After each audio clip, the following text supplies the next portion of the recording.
Formed in Manchester in 1991 on the back of political unrest brought on by a generation of Conservative dominance fuelled by Margaret Thatcher, Oasis got together when Paul McGuigan asked his friends Liam Gallagher and Paul Bonehead Arthurs to join his band alongside Tony McCarroll on drums. Originally calling themselves Rain, the band played pubs and clubs around Manchester until Liam asked his brother Noel to join the group, which resulted in a name change. Oasis' debut album, Definitely Maybe, proved to be one of the seminal records of the 90s and helped to establish the band as one of the biggest groups in British history. With a catalogue of era-defining anthems, Oasis spoke to a lost generation who really did think that they would live forever.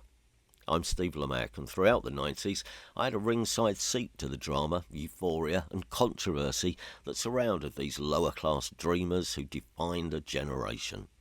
To mark the band's reunion for the first time in 15 years, Josh and the team spoke to some of the key figures in their story to uncover a tale of brutal sibling rivalry, social change and a sense of forward-thinking nostalgia.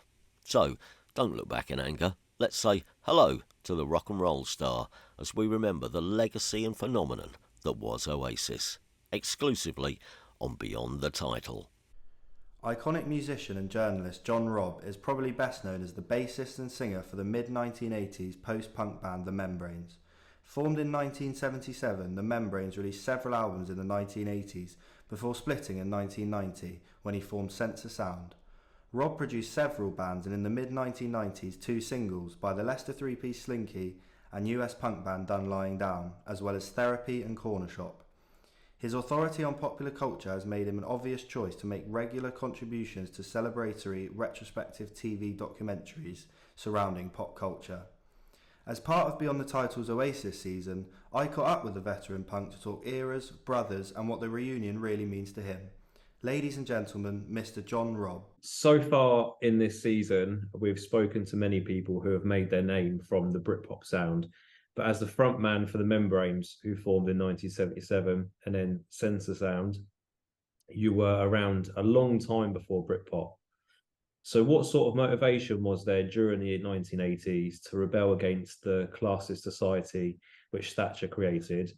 What did you think about the teenage angst of the 1980s, which was required this social backlash of the 90s?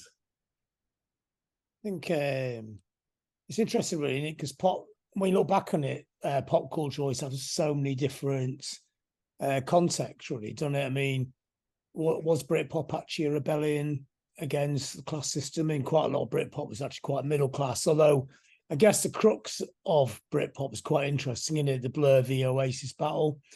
But even that's been kind of mythologized in a lot of ways. But it does give you a clear-cut twin vision what Britain was like at the time. So you could argue that Blur were the southern middle-class softies. This is the cliche, isn't it? And Oasis were the big, tough northern working-class lads.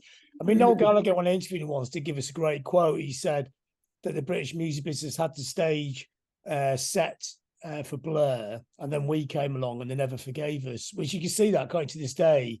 There's always been the media's always a bit sniffy about Oasis, isn't it? You know, it's like they don't really have talent and Blur had all the talents, when they're both talented in equally different ways, aren't they?